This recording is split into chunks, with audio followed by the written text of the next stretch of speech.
Buksan niyo po ang mga Bible. Sa aklat po ng unang Pedro, chapter 1, verse 5 hanggang 11. So ating pong basahin.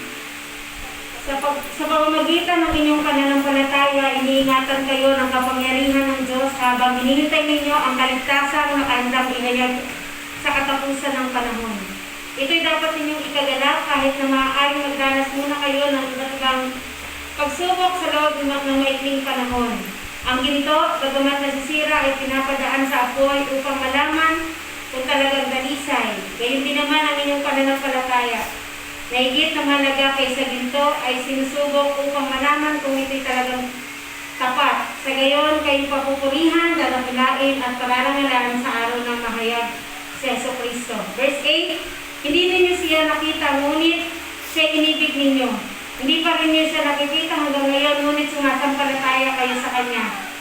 Dahil dito'y nag-umapaw na sa inyong puso ang kagalakang di kayang ilarawan sa salita, sapagkat tinatanggap na ninyo ang bunga ng inyong pananampalataya, ang kaligtasan ng inyong buhay.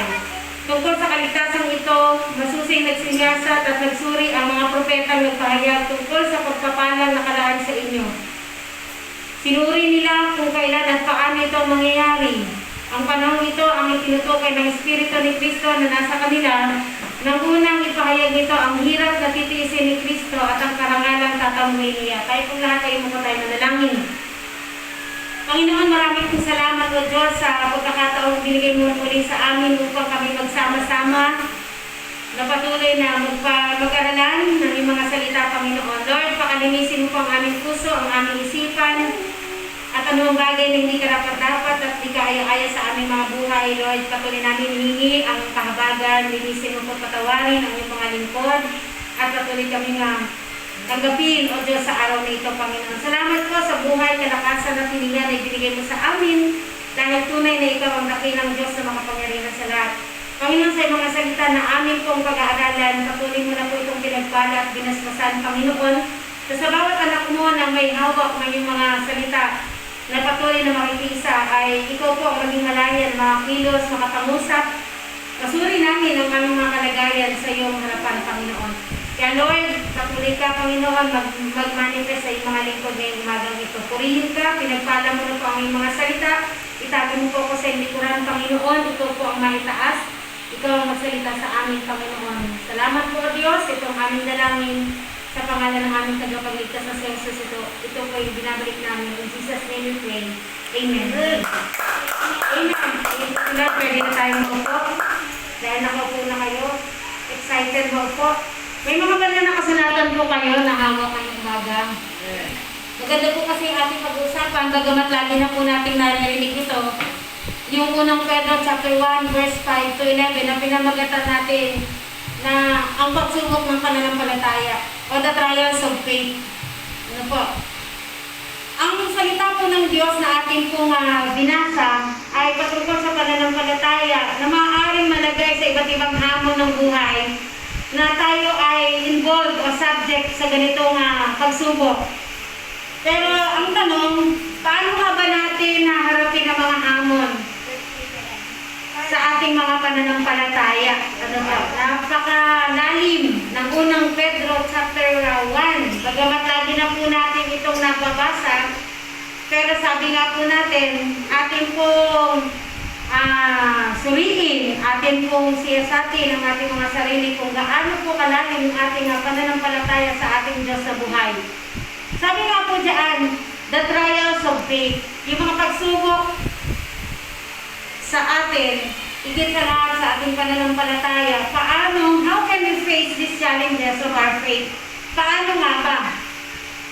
Pag sinabi ko ang ating pong pananampalataya ay maaaring subukin, umarap sa pagsubok, ito po ay kinakailangan na hindi, sabi nga po, hindi nasishake dapat, at mas lalong dapat na maging malakas, matibay yung pananampalataya ng bawat isa. Our faith will be tested, trials will come to us, and we need to have unshakable or stronger faith to face this. Kailangan yung faith natin unshakable. Sabihin nyo nga po, unshakable. Hindi na yayanig. Ano po? Pag sinabing unshakable, dapat ganun daw po ang pananampalataya ng mga lingkod ng Diyos. Unshakable and stronger. Ano po? Matatag, matibay, para harapin yung mga hamon. Pag sinabi ko ng challenges, hindi lang isa, di ba? Pag challenge, maaaring isa lang. Pag challenges, napakadami niyan. So, ang kakailanganan natin para maharap natin yung mga trials sa testing, kailangan unshakable and stronger yung faith mo sa ating Panginoong Jesucristo. Ang kinakailangan ay paniniwala at pananampalataya sa Diyos sapagkat ang ayon sa kanyang mga salita, even si Job, despite of greater trials na dumating sa buhay niya, pero we never stop to worship God. Tama po ba? Si Job, bagamat siya po ay matuwid, taong walang ginawang masama, pero sabi nga po, unshakable and stronger yung kanyang faith. So sabi nga, si Job, hindi siya huminto na magpuri sa Panginoon. His faith is stronger. Ang kanyang pananampalataya ay matibay, matatag. So we need also to be like Him. Kaya ba natin yun? Bagamat iba-iba tayo ng level ng ating pananampalataya. Sa umaga po ito, sa ating pong pagbubulay-bulayan, ating pong palalalimin na kung saan ang buhay ng isang mananampalataya ay tulad ng isang takbuhin na parang isang manlalaro na isang atleta na marami tayong dapat na pagdaanan. Dumadaan tayo sa mga testing ng buhay, sa mga sabi nga po, training. Kailangan natin na talagang patibayin yung ating pananampalataya tulad ng isang manlalaro na tumatakbo. Siya po ay dumadaan sa intense training. Iba yung mga manlalaro. Pag sinabing intense training, iwan mo pamilya mo. Tapos, lahat ng mga pwedeng gawing disiplina sa sarili sa katawan, gagawin mo, bawal magpuyat, bawal yung mga pagkain. Talagang yan, limited. Nasa intense training yung mga manlalaro. Even tayo, the trials of faith, yung mga pagsubok o hamon sa ating pananampalataya, kailangan unshakable and stronger. Tulad ni Job, he never stopped to worship God because his faith is stronger. Dahil ang kanyang pananampalataya ay matibay. Bakit kaya matibay? Alam niyo may kwento kay Job, di ba? Si Job, nilayngan na ng mga kaibigan, yung mga taong tinulungan niya. Maging kanyang kasama sa bahay na malapit sa puso niya, ay patuloy na nagiging persecutor niya, di ba? So, pero still, dumating man yung kanyang kahinaan, pero naunawaan ng Panginoon, pero still, pinagpala siya ng Panginoon. Kaya purihin ang Diyos kasi mapalad po tayo. Ang Diyos ay mabuti. Salamat kay Lord kasi gusto ko lang po i-share yung kagabi nangyari sa amin. Yung aking partner kagabi ay naidlip lang ng konti. Tapos kasi katabi niya ako, nakaupo lang ako. Hindi raw makagalaw yung kanyang katawan. Alam niyo yung gising pero hindi maigalaw yung katawan mo, no? Tapos yung naigalaw niya doon ng konti, tsaka niya ako kinausap, tapos kinuwento niya yung nangyari. Parang ako, nung kinuwentuhan ako, di ba tayo pag kinakwentuhan, wala lang. Yung magkwento ka lang. Tapos natulog na ako, katabi ko yung anak ko. Ganun din ako. Nakaitip lang ako ng konti, pero yung mata ko, dilat. Pero hindi ko maigalaw yung katawan ko. Pero nasabi ko in the name of Jesus, nagising ako. Nagising yung katawan ko, naigalaw ko. Tapos sabi ko sa partner ko, umukaya yata kay dito ah. Sabi ko gano'n. Tapos nagre-review po kami kasi pag gano'n, spirit of death eh. Kaya nagre-review po kami sa panalangin. Tapos lumipat kami ng ulo, yung ulo niyan kasi malapit sa bintana. Sabi ko nga nung kagabi, yun hanggang kanina nagpapagkwento namin, spirit of death, yung spirito ng kamatayan kasi pag hindi ka nakabalik, wala na, di ba? Kaya salamat sa Panginoon, pribilehiyo magising pa yung buhay. Kasi walang nakakaalam, di ba? At lagi natin sasabitin ng ating mga labi yung pangalan ng Panginoon kasi ang pangalan ng Panginoon ay makapangyarihan. Kahit na parang tulog ka, nagising ka, at alam mo, hindi mo magalaw ang iyong katawan, pangalan ng Panginoon ang iyong tawagin, magigising ka. Salamat sa Panginoon kasi yun din ay testing, trials din sa amin. Kaya kagabi, nung nagising ako, nagre-review ako. Kasi, sandaling minuto lang yun eh. Nung nagkwento yung partner ko, hindi ko na siya inintindi, naisip ako yung anak ko para matulog na kami. Nakaibit ako din. Kaya sabi ko, merong battle, may laban. So, ang mga anak ng Diyos ay hindi lang yung labanan yung physical, di ba? Yung physical, kung ano yung kakailanganin mo, ano yung pangailangan natin, kundi even sa spiritual. Kaya kung wala tayong covering, kakagabi nagre-review ako dun sa aming kwarto. Salamat sa Diyos kasi lalo yung pag-kwarto nyo madilim, di ba? Walang ilaw. Salamat kay Lord kasi andun yung protection ng Panginoon. That is great power ng Panginoon, kaya huwag natin kakalimutan. Even nga kahit nagmamaneho ko ng aking partner, nung one time na nabangga kami, ang nasambit niya, in the name of Jesus. Iningatan kami tatlo noon. Dahil yung paawon sa sitro, yung paawon, di ba, ipababa naman kami. Pero yung nabanggit niya pangalan ni Jesus, pinrotectionan pa rin kami ng Panginoon. Isa yun sa mga bagay na testing na maaaring maranasan natin, pero alam mo kung ang susi, paano ka magtatagumpay. So, sa salita ng Panginoon, ano po, paano nga ba tayo patuloy na magkakaroon ng unshakable and stronger faith to face the challenges in our faith, para harapin yung mga challenges ng buhay sa pananampalataya natin sa Panginoon, lalo na sa panahon ng COVID. Ang COVID ay hindi na po yan mawawala, kasama na po sa buhay natin yan. Kung may pagbabago man, siguro yung sinasabing vaccine na madidiscovery na sa tulong ng Panginoon. Ang solusyon lang naman doon talaga sa COVID is si Jesus eh. Si Jesus talaga, every time sa prayer devotion namin sa bahay, ang laging panalangin po namin, Lord, ikaw naman po talaga ang susi ng solusyon doon sa virus na lumalabas ngayon. Pero still, ang pinakailangan po natin talaga lagi magtiwala sa Panginoon na may magagawa si Lord. Kasi lahat ay binago nung dumating si COVID. Diba lahat ay binago? Even yung new normal natin, ano po, wala pang balita kung tayo ay GCQ pa. May balita na ba? Wala pa, no? Mamaya pa natin malalaman kung ano yung magiging status ng ating pong yung takbo ng ating pong gawain. Pero salamat sa Panginoon kasi ang mga anak ng Diyos na nauuhaw sa Panginoon, walang dahilan para patuloy tayong mapatigil. Na po, sabi ko nga kanina, sabi nga ni Sister Lodi kanina, ang problema na yun. Anong kailangan? Tayoan mo problema, unahin mo si Lord. Amen. Yun ang po kasi, pag inuna mo si Lord, magkakaroon ka ng peace of mind, ng joy, na harapin yung problema. Kasi hindi naman natin kayang solusyonan yun unless na talagang ikaw na yung pinakamayaman. Pero ang pinakamayaman, may problema pa rin, di ba? Lalo na ngayon, ang mga naapektuhan ng COVID, mga mayayaman. Diba sila ngayon mga nasa hospital? Pero salamat kay Lord, grasya na lamang po ni Lord dyan. Sa verse 5, sabi nga po dyan, how can we face these challenges of our faith? So, sa verse 5, chapter 1, First Peter, tingnan niyo po ang inyong mga Bible. Sa pagitan ng inyong pananampalataya, iniingatan kayo ng kapangyarihan ng Diyos habang hinihintay ninyo ang kaligtasang nakahandang ihayag sa katapusan ng panahon. Ano po ang itinuturo dyan para harap natin yung mga hamon ng buhay? Iba-iba tayo ng challenges, iba-iba tayo ng testing, iba-iba tayo ng training mula sa Panginoon. Pero ang tinuturo ng Diyos, isa lang, na matatagpuan sa kanyang mga salita. The Bible is the Word of God. Amen. As ang Biblia ay salita ng Diyos. Walang labis, walang kulang. Sapat yan. So, ano na lang kailangan natin? Unawain at patuloy na tuparin sapagat ito ang nais ng Panginoon. So, number 1, paano nga ba?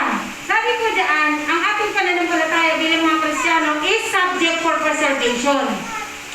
Pag sinabi nga, mula po sa salitang preserve, ibig sabihin kasi ng preservation, tinignan ko sa dictionary, ay pangangalaga.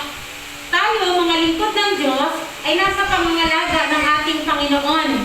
Yung word na yan, subject for preservation, pangangalaga. So our faith is preserved. Ang pananampalataya natin ay nasa pangangalaga ng Panginoon. Amen. Naniniwala po ba kayo mga kapatid, even nasa kanilang mga tahanan? Yung faith mo, yung pananampalataya mo ay nasa pangangalaga ng kapangyarihan ng Diyos. Habang tayo naghihintay sa kaligtasan na nakahandang ihayag pagdating ng Panginoon. So, iniingatan pa rin tayo. Ibig sabihin, kahit na dumadaan tayo sa testing, nandun yung pangangalaga ni Lord. Amen. Iniingatan tayo ng Diyos. So, kung magkagayon, sabi nga po, our faith is preserved. 1 verse 5. Iniingatan, pinangangalagaan. So pagka gano'n, meron kang protection sa Panginoon. Preserve while waiting for salvation, sabi sa 1 Peter chapter 1 verse 5. Preserve until the salvation revealed. So napakalinaw ng salita ng Panginoon. Paano nga ba natin maharap yung maraming hamon ng buhay sa ating pananampalataya? Lagi mo alalahanin, yung faith mo ay nasa pangangalaga ng ating dakilang Diyos sa buhay. Ang pananampalataya sa Roma chapter 10 verse 17 ay nagsimula sa magitan ng ating pakikinig. So may narinig ka ng salita ng Panginoon. Kung sa napakinggan mo yan, mas lalong tumibay yung faith mo kay Lord. Kaya masabi ni Lord, hindi mo man siya nakikita pero nananampalataya ka, ikaw yung tunay na nagmamahal sa ating dakilang Diyos. Hindi na nakikita ang Diyos pero talagang pinupuri mo at pinapasalamatan si Lord. So mas pinagpalakan. So sabi ng Biblia, paano natin harapin yung mga pagsubok at hamon ng buhay? Lagi mo alalahanin, yung ating pananampalataya ay nasa pangangalaga, pag-iingat ng ating dakilang Diyos na buhay. Alam nyo, ang galing ng Panginoon. Naniniwala po ba kayo magaling si Lord? Ang galing ng Panginoon, ano po? Ang dami-dami nating mga experience. Iba na lang po sa amin kasi hindi ko na nga po malaman kung paano ang gagawin namin dahil kami sa loob ng tahanan, wala talaga na kami hanap buhay. Para-para po kami. Wala talaga as in. Pero sabi nga po ng aming tatay, di ba kung dito daw sa simbahan, dito sila tutulog. Lumpia, Shanghai, yun daw ulam nila palagi. Pero doon sa bahay, hindi naman po gano'ng masarap kasi kami puro gulay. Pero still, napakatapat ng Panginoon. Sa may mga testing, oo, may mga prayer na hindi tinutugon, pero nagpapatuloy. Kasi alam naman natin sa prayer natin, we entrust everything to God's power eh. May nagdulog ka sa Panginoon, pero naka-alert ka rin kung tutuganin ka ng Panginoon, di po ba? Ang meron lang tayo sa pananampalataya under God's protection and God's power. So, pinipreserve ng Lord yung faith mo. So, ano kailangan mo? Sabi po dyan, tulad ni Noah sa Genesis chapter 7, alam niyo po ba si Noe o si Noah? Pag binasa natin yung aklat ng Genesis chapter 7, tingnan niyo po inyong mga Bible. Ano yung istorya o kasaysayan o kwento sa buhay ni Noe? Nung si Noe ay inutusan ng Lord na gumawa ng arko o daong, di po ba, makikita po natin sa kanya, si Noe, bagamat, sabi nga po doon, napaka-imposible magkaroon ng malakas na bagyo para bahain ang mundo, sumunod pa rin siya sa Panginoon kahit may mga persecution, may mga pag-uusig. Pero doon pa rin ang pag-iingat ng Diyos at pangangalaga ng Panginoon sa kanyang pananampalataya. Bakit? Di ba iningatan po siya ng Panginoon, even yung kanyang buong sambahayan? Ilan po ang nakapasok sa daong? Ilan? Mga kapatid, yung mga nagbabasa ng Bible. Di ba? Sa dami ng tao sa mundo, may naniwala ba kay Noe? Wala, di ba? Ang tangi lang po na kasama niya ay yung kanyang pamilya. O di ba? No? Pamilya niya, na kung saan, pinapakita ng Panginoon, ano po, diyan po sa Genesis chapter 7, yung pangangalaga ng pag-iingat sa mga sumusunod sa Diyos, binibigay ng Panginoon. Di po ba? Basta manalig ka kay Lord. Sumunod ka lang. Ang pagsunod kasi mahalaga eh. Parang imposible, pero magiging posible pag ginusto ng Panginoon. Amen. Ako lagi desire ng heart ko. Sabi ko nga, hindi ko alam kung paano gagawa si Lord, pero sabi ko, Panginoon, alam ko, ibibigay mo sa amin yan. Kaya nga nakita ako nung nag-message si Ate May. Pasara, may bago ka palang laptop. Sabi ko, under-spray yun. Pinupas ka lang kasi iniingatan ko sa panalangin, inalagaan sa panalangin. Kasi sabi, ang meron lamang po tayo mga kapatid ay faith. Kung mawawala pa yan, ano na mangyayari sa atin? Diba? Eh yung pananampalataya natin, mahalaga. Kaya yung faith na yan, kung hindi natin iingatan at papangalagaan sa Panginoon, paano na lang? Paano tayo makapanatili na nakatayo at nakatapanindigan sa Panginoon? Kaya itong si Noe, isa sa bagay na tinuturo ng Panginoon, sumunod ka lang. At sabi nga po dyan sa Genesis chapter 7, yung pangangalaga, pag-iingat, proteksyon na binigay ng Panginoon sa kanyang mga anak na sumusunod, nandoon at kailanman hindi nagpapabaya ang Panginoon. So sabi diyan, the test of trials, the trials of faith, di ba? Ay yung pagsubok sa ating pananampalataya, paano natin haharapin yan? So alalahanin natin, number 1, na sabi nga po natin kanina, ang pananampalataya natin ay nasa pangangalaga at pag-iingat ng kapangyarihan ng ating Diyos na buhay sa pagitan ng pangangalaga habang tayo naghihintay sa pagbabalik ng Panginoon. So, huwag nang mawawala yung faith natin. Kasi si Lord, sinusustain naman tayo ni Lord. Amen. Tama ba? Sinusustain tayo ni Lord. Tingnan nyo na lamang po kami, mga kapatid. Kung kayo may mga trabaho, kami nga walang trabaho. Sabi ko nga sa Panginoon, Lord, you are faithful, tapat ka Panginoon. Pero dahil sa iyo yun, Panginoon kung yung mga ibon sa langit na hindi nagpapagal, kumakain, kami pa kaya na naghahanap na mabigyan ka ng kapamilya sa aming buhay, hindi ka nagkulang kailanman. Hindi ko nagkukulang si Lord. Meron tayong pananampalataya at yung pananampalatayang meron ka, pinipreserve ni Lord dyan. Amen. Ang ibig sabihin ng preserve, to keep something in its original state, or sabi dyan, to keep safe from harm. Grabe si Lord, di ba? Pangangalaga, pag-iingat kapag sumusunod ka. Amen. Kailangan natin yan sa panahon ng COVID. Kailangan natin yan. Yung kung saan yung faith mo, kinakailangan na nandoon sa pangangalaga, pag-iingat ng kapangyarihan ng ating Diyos sa buhay. Yan po yung number 1. The trials of faith. How can we face the challenges of our faith? So number 1, ano po yung number 1 mga kapatid? Sabi number 1, it is subject for preservation. So, ibig sabihin yung faith mo, kaya meron kang pananampalataya at nagpapatuloy ka kasi pinangangalagaan, iniingatan ng Diyos yan. Hindi pa rin sa sarili natin. Amen. Amen po ba?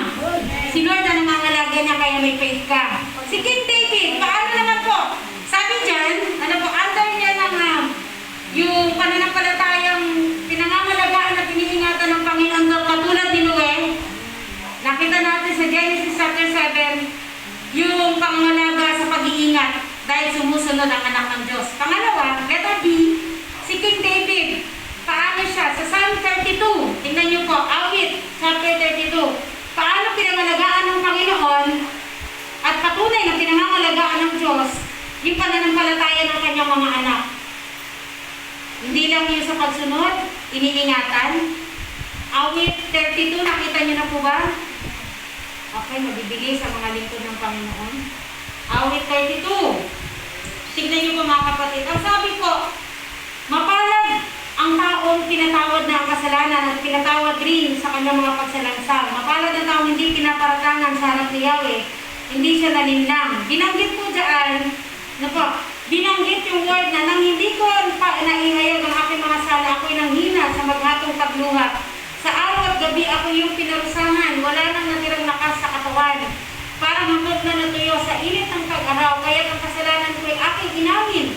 Mga pagkakamali ko hindi na inilihim. Ako'y nagpasyang sa iyo'y pagtapat at mga sala ko'y pinatawad mong lahat. Ano yung naranasan ni King David na talagang yung kanyang pananampalataya, pinangangalagaan at iniingatan ng Diyos? Patunay, kung si Noe, sa Genesis chapter 7, yung pangangalaga ng pag-iingat nandun dahil sumusunod siya. Ito naman si Haring David, yung pangangalaga, pag-iingat sa gawang masama. Kasi bakit? Lumalapit siya sa Panginoon. Diba? Yung humbleness ba? Diba siya yung tinawag yung malapit sa puso ng Panginoon? Si David na kung saan sa kanyang buhay, pinangalagaan ng Panginoon sa gawang masama. Nagkamali, pero nung lumapit sa Panginoon, muli, andun yung pangangalaga ng Panginoon, pagpapatawad. So, napakabuti ng Panginoon, mga kapatid. Kung ating pananampalataya, pinangangalagaan at iniingatan ng Panginoon, kailanman mararanasan natin yung buhay na ipinangako ng Diyos sa atin. Ako, pinagpapasalamat ko sa Panginoon yan. Kaya dapat ang mga anak ng Diyos, tayo, dapat may discerning ka kapag halimbawa may gawa ng kaaway. Sabi nga nung nung partner ko, kahit pala sa loob ng bahay may gawa ng demonyo. Sabi ko, meron. Meron talaga. May minsan kung hindi tayo talaga aware doon, babaliwalain mo lang ang system mangyayari sa'yo, baka mahulog ka. Si Haring David, kaya ito nagtagumpay kasi andun yung kanya pong paglapit sa Panginoon. Kaya iniingatan at pinangangalagaan siya ng Panginoon. Kaya naman po siya nagkasala kasi siya mismo yung lumapit. Tama ba? Siya mismo lumapit eh. Nag-design siya. Ano ba kasalanan ni David? Diba yung sa isip pa nga lang eh. Hindi nga lang po siya yung naghangad ng babae, kundi naghangad pa siyang pumatay. Diba? Pinatay niya pa. So talagang nag-commit siya talaga ng kasalanan. Pero yung God's protection from evil, na po nandun pa rin sa kanya. Kaya lang, siyempre, mga lingkod ng Diyos, hindi dahil sa tao lang, kundi dahil sa ginugusto nito na mahulog. Eh ang Diyos naman, hindi naman tayo sinisikil para tayo ay gawin yung gusto mo. Pero pagdating ng araw, merong kaparusahan. Amen po ba? Hindi lahat pwedeng gawin natin. Kaya mali yung sinasabing, ako may-ari sa katawang ito, lahat ng bagay kaya kong gawin sa sarili ko. Pag ikay nasa Panginoon na, sabi sa Galatia 2:20, hindi na ako may buhay, ako'y nabubuhay, hindi sa aking sarili, kundi nabubuhay ako sa pananalig sa anak ng Diyos. Amen. Pag ganun ang iyong prinsipyo, tulad ni Apostol San Pablo, na iniisip mo, hindi na ikaw ang nagmamay-ari sa sarili mo, dahil ikaw ay pag-aari na ni Lord. Amen. May tatak ka na eh. May tatak ka na. So tayo mga tinataka na ng Panginoon sa Ephesians 1:13, ang tatak na patunay na anak ka ng Diyos is meron kang tatak ng Espiritu ng Diyos. Nananahan sa yung Espiritu ng Panginoon. So pag nananahan, ibig sabihin talagang ando doon yung concern ng Panginoon sa atin na tayo ay patuloy na iingatan ng Panginoon sa gawang masama. Unless na pag ginusto mo. Ang hindi pwede, hindi pwede. Amen. Huwag na ang hindi pwede, pwede yun. Hindi na. Dahil sa panahon natin ngayon ng COVID, gawin mo na yung pinakamabuting bagay na ginagawa ng tunay na anak ng Diyos. Dahil pagdating ng Lord, nako, salamat sa Panginoon na may dumating nga si Lord na abutan tayo ng may katapatan sa ating puso. At tulungan tayo ng Panginoon yung faith natin na meron tayo ngayon. Patuloy na pangalagaan ng Panginoon at ingatan ng kanyang kapangyarihan. Tulad ni Noe na pinatunayan ng Diyos na kapag sumusunod, pinoproteksyon na ng Panginoon. Na kapag ikaw ay lumalapit kay Lord, dumadalangin sa Panginoon, nagpapakumbaba sa Panginoon, inilalayo ng Diyos sa gawang masama. Yan po sa letter B. So sabi nga po dyan, the trials of faith, binanggit po natin, how can we face these challenges of our faith? Number 1, our faith is preserved. Yeah, our faith is preserved by God's power. Po. Yung pananampalataya, meron tayo, yan lang meron tayo ngayon. Pero pinangangalagaan, iniingatan ng Panginoon ng kanyang kapangyarihan habang tayo naghihintay sa verse 5, chapter 1 ng 1 Peter, sa kaligtasang ihahayag ng Panginoon pagdating ng araw. Ngayon, siguraduhin natin ligtas tayo. Amen po ba? Hindi man dumating ang rapture, mamamatay ka eh.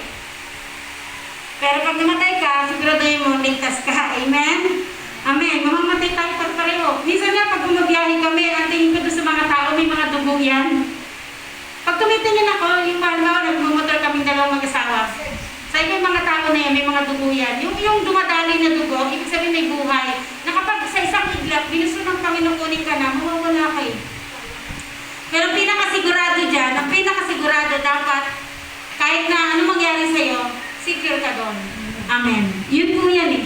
Kaya nga kagabi, nagpapasalamat ako sa Panginoon kasi pag-iingat ng Diyos sa aming mag-asawa nandun.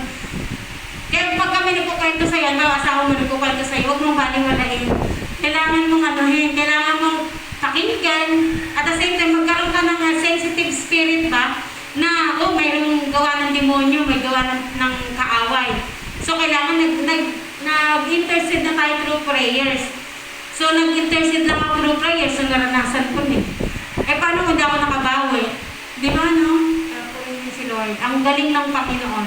God's protection. Kasi alam ni Lord na tayo lahat ay gusto sumunod sa Panginoon. Amen. Sumusunod tayo kay Lord. Iniingatan tayo ng Panginoon. Salamat sa protection ni Lord. Kaya siguraduhin natin yung ating pananampalataya nasa pangangalaga at pag-iingat ng Diyos. Amen. Yun po yung number 1. Number 2, verse 6 to 7, basahin natin dun sa ating teksto. Ayun may mga Bible. 1 Peter chapter 1, verse 6 to 7. Ano yung maaari natin gawin para tayo ay magtagumpay laban sa mga hamon ng buhay sa ating pananampalataya? Sabi sa 6, ito'y dapat ninyong ikagalak kahit na maaaring magdanas muna kayo ng iba't ibang pagsubok sa loob ng maikling panahon. Ang ginto, bagamat nasisira, ay pinapadaan sa apoy upang malaman kung talagang dalisay. Gayun din naman, ang inyong pananampalataya na higit na mahalaga kaysa ginto ay sinusubok upang malaman kung ito'y karapat, kung ito'y talagang tapat, sa gayon kayo mapupurihan, dadakilain at pararangalan sa araw ng mahayag sa Yesu Kristo. Ano po yung pangalawa? Ang pananampalataya natin is subjected for examination. Ibig sabihin, talagang pananampalataya ng mga lingkod ng Diyos ay, ano po yung ibig sabihin ng examination? Ha? Hindi test. Pagsubok. Pagsusuri. Ang mga faith talaga natin ay dadaan talaga sa pagsubok. Sa testing. Our faith will be examined. Sa paano pong paraan? Bakit kailangan i-test yung ating pananampalataya? Katulad ng binanggit sa verse 7 na parang isang ginto, para mapatunayan siya ginto, kailangan dumaan sa apoy. Ang sabi ng Biblia, kinakailangan ang ating pananampalataya ay dumaan sa pagsubok o testing upang mapatunayan kung ito ba ay matibay sa panahon ng mga pagtitiis at kahirapan. Kailangan ba natin pagdaanan yan? I-test yung ating faith kung 100% true. Kung totoo nga ba yung faith natin. O yun sinasabi sa 1 Timothy chapter 3 na nagkukumang may pananampalataya pero hindi nakikita sa ginagawa nito. So, kaya may testing, kaya may examination, kasi gusto makita ng Panginoon kung ang pananampalataya mo totoo. Gusto rin na talagang mapatunayan kung ang pananampalataya mo ay talagang matibay at nakaangkla sa Panginoon. Hindi sa kung anong meron kang material na bagay. Pag meron kang, doon ka lang masaya. Pag wala ka, malungkot ka na. Hindi ka na makapanalangin. Alam niyo, ang galing ng Panginoon. Naniniwala po ba kayo magaling si Lord? Mabuti ang Diyos. Alam niyo, from time to time, every day of our life, sa buhay po, even sa pamilya po namin, nagpapasalamat ako sa Panginoon kasi siya po nagpapakilala sa amin araw-araw. Every time, araw-araw kami kumakain, araw-araw kami nagbibihis, gumagamit ng mga di ba, sabon, lahat yan, di po ba? Pero still, yung sinasabi, He is our Jehovah Jireh, our great provider. Pagpapaubos na may dumadating, salamat sa Panginoon. Kasi pare-pareho kami, hanggang ngayon, first day pa yung anak ko, yung isa ko, naghahanap pa rin. Di ba parang, sa araw-araw, lagi kami lumalabas. Nung Lunes, nasa Binangonan Rizal ako. Tapos, nung Miyerkules, nasa Poblacion San Jose. Pero sir, araw-araw kami bumibiyahe, nagagasolina. Alam niyo po ba yung gano'ng kabuti ang Panginoon? Kaya na-amaze ako sa kabutihan ng Panginoon. Kapag meron kang desire na talaga sumunod sa Panginoon, makikilala mo si Lord na siya nag-iingat sa iyo. Yung protection sa gawang masama, kagabi lang yun, napatunayan namin, iniingatan kami ng Panginoon. Basta huwag mo nang kakalimutan ang pangalan ng Panginoon. Ano yan talaga subok na? Pagka nasa battle ka spiritual, kailangan babanggitin mo palagi ang pangalan ni Jesus. Kasi hindi mo pwedeng tawagin ang pangalan ng asawa mo pagka hindi ka magising. Kailangan si Jesus. Kasi si Jesus ang makapangyarihang Diyos na buhay. Na kapag ikay sumusunod sa Panginoon, yung pangangalaga, pag-iingat, mararanasan mo. Bakit kailangan pagdaanan? Gusto ng Lord mapatunayan kung 100% true yung faith mo kay Lord. Na kahit wala, meron pa din. Amen. Sino dito kahit wala kang trabaho, makain ka ng fried chicken, ice cream, makain ka ng baboy, pagsawaan mo ng halang. Di ba sino? Di ba parang, Lord, salamat. Kasi hindi mo pa hinihingi na ang dana ni Lord sa'yo. Kaya basta sumunod ka lang. Ganun kabuti ang Panginoon. Kasi yung faith na meron ka ngayon, kay Lord dyan eh. Inaalagaan ni Lord dyan. Pinipreserve ni Lord dyan habang pagbabalik ni Lord.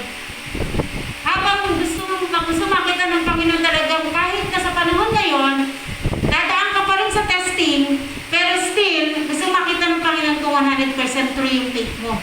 Kasi gusto mo pa rin sumunod kay Lord. Ang problema na mga kapatid, ang mga bayarin natin, bayarin na yan dati pa. Yung mga bagay na na-experience natin sa loob ng pamilya, routine na yun.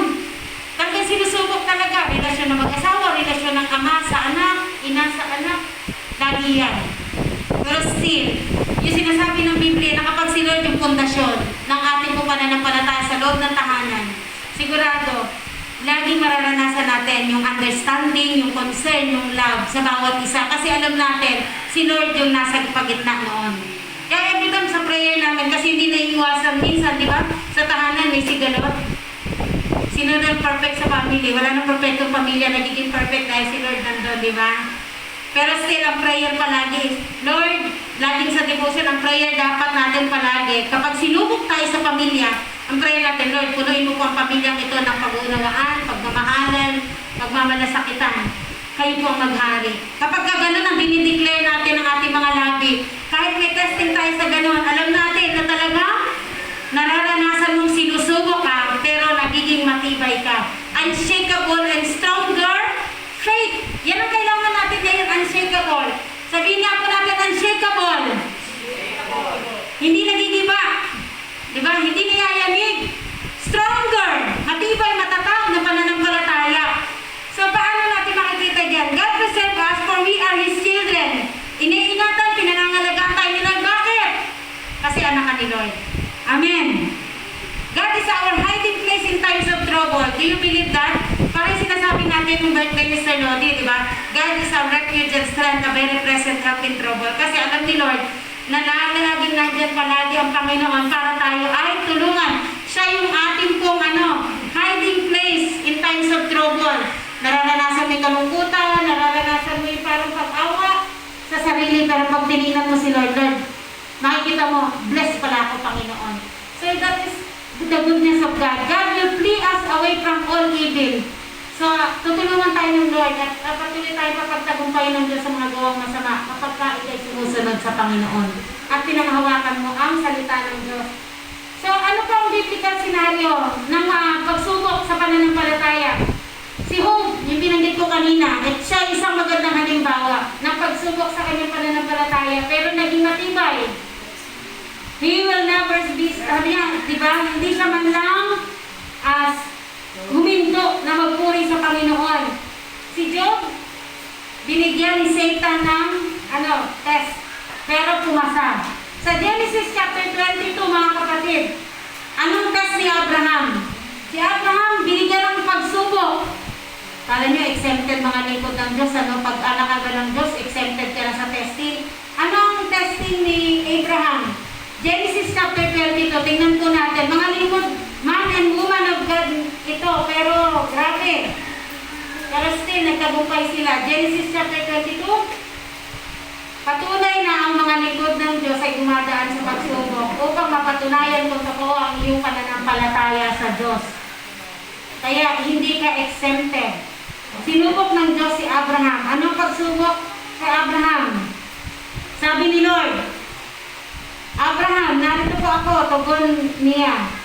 Isama mo ang kaisa-isa at pinakamamahal mong anak na si Isaac at magpunta kayo sa lupain ng Moriah. Umakyat kayo sa bundok na ituturo ko sa iyo at ihandog mo siya sa akin. Di ba? Great testing. Anong pagsubok ni Abraham sa pamilya, mga kapatid? Family. Di ba? Kung si Job, pamilya, material na bagay, kayamanan, grabe. Tines. Matuwid, taong matuwid si Job, pero still, dumaan sa pagsubok. Pero napatunayan talaga na siya ay nagmamahal sa Diyos. Si Abraham, sumunod po ba siya? Hindi. Alam natin yan. Alam ni Lord na talagang ang puso ni Abraham ay nasa Panginoon. Kaya, sumunod si Abraham. God gave him a test na kung saan ihandog ang kanyang kaisa-isang anak. Ang symbolism niya is testing for the family. Pagsubok sa pamilya. Dumarating, pero still, andun pa rin may provision ni Lord. Nagpakilala si Lord, di ba? Kaya sabi doon, siya yung Diyos na nagkakaloob. Nabasa niyo ba yun? nung isasaksakin na si Isaac ni Abraham para ialay, may sabi niya, oh, di ba, inawat ni Lord. Tapos merong usa na kung saan yun yung kapalit, substitute sa pag-aalay. Kaya nabasa po doon at may sulat doon, ang Diyos ang nagkakaloob. So siya nagsusustain. Kapag ka ikaw ay sunod. Kaya masarap po sumunod sa Panginoon kasi kailanman hindi sasablay si Lord. Si Moses sa Exodus chapter 3, mga well-known man of God, na kung saan dumaan sa pagsubok. Ano pagsubok kay Moses, mga kapatid? Alam niyo po ba yung pagsubok kay Moses sa Exodus chapter 3? Ha? Ay, parang naririnig ko mga bubuhay. Genesis, basahin natin. Genesis ay Exodus chapter 3. Tingnan niyo po paano po ang testing kay Moses. Bakit po tayo magkamali? Yung pagkakatawag ng Diyos kay Moses. Ang sabi niya, Moses, Moses, ano po yun? Huwag kang lumapit, ubarin mo ang sandalya sapagkat banal na ang lugar na kinatatayuan mo. Ako ang Diyos na sinamba ng iyong mga ninuno. Ang Diyos ni Abraham, ni Isaac at ni Jacob. Tinakpan ni Moses ang kanyang mukha sapagkat natatakot siya na tumingin sa Diyos. Pagbabasahin po natin yung conversation ni God at saka ni Moses, yung calling, di ba kay Moses? Ang tingin ni Moses sarili niya, ano? Lord, hindi ko kaya kasi utal ako. Di ba? Kaya mo utal o bulol. Parang ganun Pero sabi ni Lord, ako'y si ako nga. Sabihin mo sa mga Israelita na sinuko ka ng Diyos na ang pangalan, ako nga. Pero pinatunayan ba ni Moses na kaya niyang sumunod sa Panginoon? Mga kapatid, sumunod ba siya kay Lord? Sumunod siya. So sa isang anak ng Diyos, mararanasan natin yung God's protection, God's provision kapag sumusunod. Sa una, sa Roman numeral number 1, God's protection ni Lord. Naranasan ni Noe dahil sumusunod siya kay Lord. Naranasan ni Haring David dahil lumalapit siya kay Lord. Nagpapakumbaba. Sa Roman numeral number 2, God's provision, napatunayan ng mga lingkod ng Diyos na si Job, na kahit may mga nawala sa kanila, mas strictly ang binalik ng Panginoon sa kanya. Kahit kay Abraham, na even sa pamilya, sinubok siya, pero ang Diyos pa rin nagkaloob ng substitution para ialay sa Diyos. Sinusubok tayo ng Panginoon kung paano tayo susunod ng walang halong pagrereklamo. Sustainable. Ang Diyos natin talaga, hindi lang sapat, talagang sobrang sapat. More than enough si Lord sa buhay natin. Amen. Amen po ba? So, subject lang talaga tayo. Our faith is subject for examination. Sinusubok talaga yung pananampalataya natin kahit sa panahon ng COVID. Kapag ito, sa pagdalo sa gawain ng Panginoon, Lunes hanggang Biyernes, nasa bahay ka nga. Lunes hanggang Sabado, nasa bahay na. 4 na kanto ng bahay mo, minamahal mo na. Pwede mo nang kantay, minamahal kita, kisame. Pwede mo nang, lahat yan, mga parte ng bahay mo, mamahalin mo na. Pati ka naman linggo. Hindi mo ibigay sa Panginoon. Yung mga matatanda gusto mo puri kay Lord dahil nakaka-board na daw sa bahay. Hindi po ba? Yung mga anak ni Lord na naghahanap sa Panginoon, kahit meron pong problema sa loob ng bahay, iwan mo yan, unahin mo ang Panginoon. Aayusin ni Lord para sa'yo. Kasi sumusunod ka.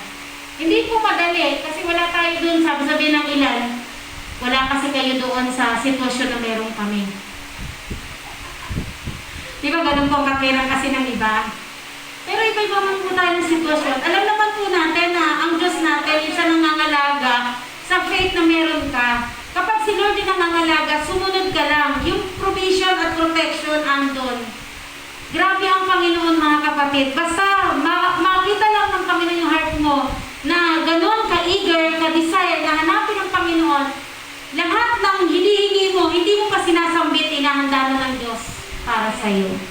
Ako naniniwala ako sa ganun kasi mula Marso hanggang Agosto, magsi-September na, still, yung provision and protection na sa atin. Kaya nga buhay ka pa, nakakaupo ka dyan. Amen po ba? Alam niyo po ba, purihin ng Panginoon? Kasi yung isang kapulisan natin, sabi niya sa akin nung isang araw, nung Thursday, Pastora, pakisama po sa prayer. po na magaling na ako, yung resulta ng na maging negative. Nag-pray kami. Tapos magtasa mag-pray, kinabukasan, nakita ko yung post niya, nagpapasalamat na siya kay Lord, si Ma'am Rhea, dun sa PNP natin sa Lucet. Ang sabi niya, Pastora, salamat po kasi kailanman hindi ako binibigo ng Panginoon. Ang believer yun Pero still, sabi ko nga doon sa anak ko, wala nakakaalam. Di ba? Kapag isang tao na nanampalataya sa Panginoon, hindi naman ang requirements nasa religion ka, di ba? Hindi naman Wala naman kung sabi ang religion, pagkakilala lang sa atin, may religion ka nga, hindi mo naman pinapamuhan. Ano ba yun? Walang saysay pa rin. Kundi yung faith mo pa rin kay Lord. Grabe.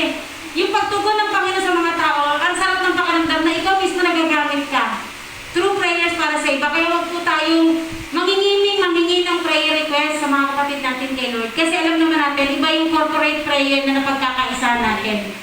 Even talaga na, pag may pagsubok, may testing, alam mo na, ang Diyos yung mga alaga at patuloy na tutugon sa'yo. So dito sa salita ng Panginoon, mga iba't iba tayong testing. Parang katulad ni Job, ni Abraham, ni Moses, pinatunayan ng Panginoon na talagang siya yung Diyos na nagkakaloob, tumutugon, nag-iingat. It will make our faith become stronger kapag nakikita natin na talagang gumagalaw si Lord. Kumikilos si Lord. Even sa panahon ng COVID. Ang COVID, sabi ko nga po, kasama na sa buhay natin yan. Kung yan pa rin ang magiging dahilan natin para hindi dumana sa gawain, nauhuli na tayo. Di ba ba? Yung mga anak ng Diyos nga, naghahanap na paano lalapit kay Lord, ikaw nasa bahay pa rin. Lalo yung mga nasa bahay na malalakas naman dyan. Na buong magdamag magpupuyat, tapos ang araw para sa Panginoon may alay. Di ba ba? Mahalaga na, kailangan ba lagi tayo may reason para sa mga gawain ng Panginoon? Wala dapat kasi alam mo, God is faithful. Tapat si Lord. Siya yung Diyos na nagbibigay ng lakas, buhay, hininga, kumakain ka araw-araw, pinalalakas ka ng Panginoon, nakakapagtrabaho ka. Sino makakapagsabi, bukas makakapagtrabaho ka pa? Wala. So lagi po tayo lumapit kay Lord tulad ni David. Lagi natin ipagkatiwala sa Diyos yung ating mga buhay, lakas. Sino ang pagsabi nakatayo pa ako ngayong umaga kung hindi ako nakabawi kagabi? Di ba? Alam mo, tulog yung mata mo, pero yung mata mo gusto mo idila. Tapos gusto mo igalaw, pero masabi mo lang in the name of Jesus. Tapos biglang nakagalaw ka. Yung katabi ko, patay matulog. Di pa nga yata tulog kagabi. Gising pa Pero nakabawi ako, sabi ko, may binanggit na lang akong word. Sabi ko, narinig niyo ba yung in the name of Jesus ko? Di ba? Kaya salamat sa Panginoon, yung buhay ka, may lakas ka, nakatatayo ka, nakakaupo ka ng maayos ka, nakakapagmaneho ka. Di ba, nakapagtrabaho ka, naiyakap mo, mahal mo sa buhay, nakasama mo sila, nakakapagpangiti, ay praise God. So, samantalahin natin yan. It will make our faith become stronger kapag lagi po natin nakikita yung pagtugon ng Panginoon. Amen. Hello. Ang galing ni Lord. Ako po talaga 100%. Purihin si Lord. Ang galing ng Panginoon. Amen. Si Lord pag nagpasahod, matitiyan. Di ba? Pag nagpasahod si Lord. Wala kami trabaho. Wala kami sa sahod. Pero still, lagi kong nagpapadama si Lord. Basta lagi lang po natin pakanasahin paano tayo makakatulong, paano tayo makakapagpangiti sa Panginoon. Ang Lord naghahanda. Hindi mo pa man inihingi, ibibigay ng Lord siya. So, habang naghihintay ka, patuloy tayo magtapat sa Panginoon. Trusting God is the answer for this examination. Yung pagtitiwala ang susi o kasagutan sa mga pagsubok na pinagdadaanan natin. Yung pagkakaroon ng takot sa Diyos, hindi takot sa mga pagsubok. Amen. Yung parang ayaw mo na ng pagsubok, hindi kasama talaga sa buhay yan Ang problema na. Amen. Ang pagsubok na yan. Pero still, kaya mo yan kasi kasama mo si Lord. Kasama natin si Lord. Ako, I do believe kasama ko si Lord. Napakabuti ng Panginoon, ang galing ng Diyos. Basta lagi lang yung heart natin open sa Panginoon, yung ating mind, lagi naka-interest sa Panginoon, pati pagkatao natin, lahat-lahat, pinagkakatiwala natin sa Panginoon. At gagawin ng Panginoon yung part niya para sa iyo. God is always in control. Walang ibang maniniwala sa iyo kundi una. Diba? Maniniwala sa iyo kapag ikaw ay talaga nakitaan ang pananampalataya mo tunay, pamilya mo. Paano kayo nagtitiwala sa Diyos? Yun po yan. Makikita ng pamilya pamilya mo na talagang ikaw nagkakaroon ka ng legacy na kahit anong mangyari, na kahit wala kayong meron pa rin kayo kasi ganun kayo kagrabe, manampalataya kay Lord. Kasi bakit? Kagagawa ni Lord yun. Kaya salamat sa Panginoon. Witness yung anak ko sa buhay namin araw-araw. Kaya nung isang araw, nasabihan ko yan. Sabi, nung, di ba, naalala mo yun? Sabihin niya na naman sa akin, Mama, ako na naman ginawa mong illustration. Yung sinabi niya nung nakaraan, ganito, ganun, sabi ko, anak, pinag-pray mo na ba? Opo, pinag-pray. Oh, patuloy mo na. Habang nag-pray ka, hindi ka nag-murmur, dapat nag-worship ka kay Lord. While you are waiting. Amen, di ba, no? Ganda ng ngiti ng anak ko. Hindi ko na sinabi. Di ba ganun yun? Every time, tinuturuan ko yan. Kasi sabi ko, mawawala kami. Pag nawala kami, dapat maitanim sa mga anak natin na talagang buhay natin, pinagkakatiwala natin sa Diyos. Pag pinagkatiwala natin kay Lord yung buhay natin, alam natin, susustain ka ni Lord. Pagkakalooban ka ng Panginoon. Dapat yun makita ng mga anak natin pagdating na tayo tumanda na ng gusto. Na talagang kahit mawala ka, may natanim ka para sa kanila. Sabi ko diyan, paano natin haharapin mga challenges ng buhay, pananampalataya? Number 1, sabihin nga po natin, number 1 is, our faith is subject for preservation. Yung pananampalataya natin sa verse 5, pinapakita ng Panginoon, nasa pangangalaga at pag-iingat ng kapangyarihan ng Diyos. Pangalawa, our faith is subject for examination. Huwag ka nang magtaka, huwag ka nang magtanong pa, bakit ako, bakit may testing kami. Pinalalakas ka, pinatitibay ka ng Panginoon sa mga ganyang bagay. Hindi nga madali, pero kaya mo. Kasi sabi ni Lord sa 1 Corinthians 10:13, walang pagsubok na di dinanas ng lahat ng tao. Ngunit tapat ang Diyos na tayo ay tutulungan upang mapagtagumpayan ang mga pagsubok na yan. Tulungan nawa tayo ni Lord. Number 3, paano nga ba? The trials of faith. Verse 8, tingnan niyo po yung talatang 8. Hindi ninyo siya nakita, ngunit siya inibig ninyo. Hindi pa rin ninyo siya nakikita hanggang ngayon, ngunit sumasampalataya kayo sa Kanya. Dahil dito nag-uumapaw sa inyong puso ang kagalakan di kayang ilarawan sa salita. Our faith is subject for our joy. So yung pananampalataya natin mga kapatid ay talaga naman po nagbibigay ng kagalakan kapag dumadaan tayo sa testing. Lord, tulungan mo kami. Mahirap mag-share ng ganito. Pero kaya naman tayo may kagalakan dahil may Jesus tayo. Amen. Iba kasi yung joy sa happiness. Ang happiness, pag may nangyayari lang sa'yo maganda. Ang joy, kahit walang nangyayaring maganda, may kagalakan ka, peace of mind. So our faith will give us joy. Kapag may pananampalataya ka sa Panginoon, nagdudulot yan ng kagalakan. Despite of suffering, praise God. Tulungan tayo ni Lord. Yung kagalakan, na maghintay sa Panginoon, kagalakan sa ating mga pag-asa, yung blessed hope natin, diba? Kaya naman po tayo may kagalakan, kung tutuusin mga kapatid, sa buhay dito sa lupa, ano pang mahihiling natin? Ano pang hinihintay natin? Kundi talaga naman pagbabalik ni Lord. Lahat naman na, nakain nyo na. Nakain nyo na ba lahat? Diba, nakain nyo na lahat. Na-experience nyo na pumunta ng hotel. Nakatulog sa malambot na higaan. Kumain ng mga mamahaling kalabasa. Diba, no? Yung mga sa mga hotel, naranasan nyo na yan eh. Yung kuan ng mga attendant sa mga, di ba yung mga malalaking building, na-experience yun na yan. Ano pa inantay natin? Naranasan din naman natin kumain ng tuyo, bagoong, asin, toyo. Yan nga, naranasan na natin yan eh. Kaya mga katulad natin nasa tamang level lamang ng pamumuhay eh, kahit mayaman o mahirap, kaya natin harapin, flexible ka kasi, lalo na pag may Lord ka. Ano lang kailangan mong gawin? Yung sinasabing rejoice in the Lord always, and again I say rejoice. Yung salitang contentment. Kontento ka, huwag ka masyadong mareklamo. Binigyan ka pamilya, kahit hindi perfecto. Pagpasalamat mo kay Lord, amen. Yun lang yun eh. Kahit hindi perfecto itong pamilya na ito, salamat kasi kailangan ko tumahalin. Kailangan ko talagang kaayos sa'yo. Kasi si Lord ang mag-aayos sa pamilya natin. Ang pamilya natin hindi rin perfecto. Sinasabi nila may mga sitwasyon na ganito, ganito. Pero hindi rin perfecto. May mga instances din na sinusubok. May mga bagay din namang sigalot. Pero ang pinakamaganda lang pamilya, inaayos niya kaagad-agad. Hindi pinatatagal. Amen po ba? So our faith is subject for joy. Kung may mga, despite of suffering and testing, ang susi niyan is talagang, ang resulta ay kagalakan. Ano po yung pagpapatunay sa mga man of God? Si Paul and Silas, sa Book of Acts, palagay nyo, anong testing nila? Di ba sila nakakulong? Pero they are rejoicing, worshiping the Lord. At nag-rejoicing na nung pupuri sila sa Panginoon, biglang bumukas ang pinto. Nakalaya sila, di ba? Wala nagkalaya sa kanila kundi si Lord. Amen. O, nag-rejoice sila sa Panginoon kahit sa panahon ng test ng kanilang suffering. Si Pablo at si Silas, rejoicing even inside the prison.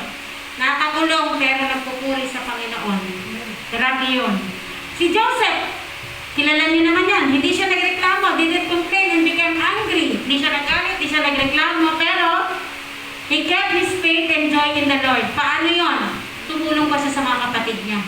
Mga kapatid niya na talaga naman pong nagbanta sa kanyang buhay. Nagpahirap sa kanya, pamilya pa ha, mga kapatid, tingnan niyo ha. Ang testing ni Joseph, pamilya. Pero ginusto pa rin siya ng kanyang pamilya, patayin siya. Pero still, di siya nagdamdam. Hindi yun yung tumulong sa kanya, pero siya ang tumulong sa kanila. Pinanatili niya yung kanyang pananampalataya sa Diyos. Meron tayong kapatiran, sabi kahapon, kasi may pinost siya kahapon. Nilike ko lang yung sa mga My Day. Tapos sabi niya sa akin, Pastora, blessing ni Lord. Sabi ko, wow, praise God. Tapos sabi niya, ang dami ng blessing ni Lord kahit sa kabila ng persecution sa akin. Sabi ko, ganyan naman si Lord pag may mga testing sa kabila nun, may blessing. Ang ganda ng post niya, di ba? Kita niyo yung post? Merong cellphone. Galing, no? Kaya lalo na, pagka tinetest, ano kailangan? Harapin mo, huwag ka magreklamo, manalangin ka. Kasi sila, pag nagpipray, mga anak ng Diyos, binibigay ni Lord yung pangailangan. So si Joseph the Dreamer didn't complain and became angry. He kept his faith. Talagang, yung kanyang pananampalataya, iningatan niya. Na talagang umasa siya sa Panginoon. Nilevel up siya ni Lord. Kaya, kung tayo nasa gitna ng pagsubok sa ngayon, antayin natin ang pag-inis ng Panginoon. Kung yung mga pamilya natin, lumevel up na, tingin mo sarili mo, hindi ka pa lumilevel up, darating din ang panahon mo. Amen. Naniniwala ba kayong darating din ang panahon natin? Ako naniniwala darating ang panahon natin. Yung mga bagay na hinihingi natin kay Lord. Ang kailangan lang, pangalagaan mo ang iyong pananampalataya. That is the key. Pangalagaan, ingatan. At kailan lang huwag magreklamo sa Diyos. At huwag magalit sa Panginoon. Si Peter din, sabi nga, rejoicing in peace. Pero magalak sa kapayapaan. Even inside the prison. Nakulong din si Peter, pero still, nandun pa rin kagalakan niya sa Panginoon. So, sabi sa Philippians 4:4, rejoice in the Lord always, and again I say rejoice. Sa Isaiah 40:31, rejoice for God will renew our strength in suffering. So kapag po tayo may testing, may tiisin, sabi magalak po tayo at patuloy tayo palalakasin. At bibigyan ng panibagong sigla ng ating Panginoon sa gitna ng mga tiisin. Sa Santiago chapter 1 verse 12 at unang Pedro chapter 1 verse 9 to 11, sabi diyan, rejoice for we have hope. So may dahilan para magalak ka. Amen. Huwag mo na lang tignan yung mga kailangan mo sa bahay. Pero si Lord nagsusustain talaga. Napakagaling ng Panginoon natin mga kapatid. Rejoice in the Lord always. At binabanggit niya, rejoice for we have hope. Magalak tayo kasi may pag-asa tayo. Sino ang pag-asa mo ngayong umaga? Sino pag-asa natin? Kaya tinuturo lang po ngayong umaga mga kapatid, ay patuloy tayo na manampalataya at manalig sa Panginoon. Sa Diyos na hindi nakikita, sabi ko na magpahanggang ngayon, na patuloy natin sinasampalatayanan dahil alam natin siya yung nagsusustina, nagkakaloob. Hindi mo pa man inihingi, inihanda na ni Lord para sa iyo. Yung suffering and trials is part of our Christian life. Do you believe that mga kapatid? Yung tiisin, pagsubok ay bahagi ng ating buhay, Kristiyano. Bahagi na yan. We as a Christian, we live like Christ. Si Jesus, hindi naman po siya hari na talagang magandang posisyon dito sa lupa. Siya ay hari na kung saan nagsakripisyo para sa sinukob upang tayo magkaroon ng pag-asa sa inaharap. At salamat kay Lord tinanggap na natin yun. Amen. At ang tanging inaantay natin ngayon ay ang pagbabalik, pangalawang pagbabalik ng ating Panginoon. So, tulungan tayo ng Panginoon mga kapatid na patuloy tayo na umasa sa Panginoon. Alam niyo, ang galing ng Panginoon, ang buti ng Panginoon, paano niya pinapakilala kung sino siya. Itong aklat ng unang Pedro, chapter 1, verse 5 hanggang verse 11, nakikita natin na kung saan yung kaligtasan ng buhay, yung pangailangan sa mga material o pangailangan pisikal, binibigay ng Panginoon. Gaano pa yung patuloy na buhay na hangtong sa langit. Ang kailangan lang sumunod, maging tapat sa Panginoon, laging maglingkod sa Diyos. Kaya purihin si Lord sa kanyang mga salita, the trials of faith. Pagsubok ng ating pananampalataya normal sa buhay sa panahon ng COVID.